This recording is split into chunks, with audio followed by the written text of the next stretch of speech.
زہرآباد میں 7 سال کی ننھی لڑکی نے بھی رکھا روزہ۔ ضلع سنگاریڈی کے شہر زہرآباد کے محلے گڑی کے رہائشی محمد معراج مجاہد کی دختر مدیحہ صدیقہ نے 7 سال کی ننھی عمر میں دھوپ کی شدت کے باوجود روزہ رکھ کر گھر کے بڑے افراد کو حیرت زدہ کر دیا۔ معصوم کے والدین نانا نانی کی جانب سے اصرار کے باوجود بھی 7 سال کی معصوم لڑکی مدیحہ صدیقہ نے اپنے روزے کو مکمل کیا اور بڑوں کے ساتھ افطار کے وقت روزہ کھول کر ننھی عمر میں روزے کی تکمیل کی، جس پر افراد خاندان نے خوشی کا اظہار کرتے ہوئے روزہ افطار کروایا اور اللہ سے دعا کی اور شکر بجا لایا۔ وہیں نانا نانی اور رشتہ داروں نے معصوم کی ہمت افزائی کی اور مبارکباد پیش کی۔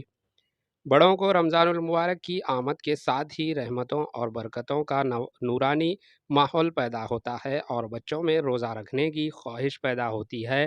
لوگ عبادتوں کے لیے مساجد کا رخ کرتے ہیں، بڑے چھوٹے سب روزہ رکھ کر اپنے رب کی رضا حاصل کرتے ہیں اور خاص طور پر ننھے بچوں میں بھی روزے رکھنے کی خواہش پیدا ہوتی ہے۔ Bureau report AHN news. ہمارے ایچ این نیوز کو سبسکرائب کریے تاکہ آپ کو نوٹیفیکیشنز آتے رہے وقت پر۔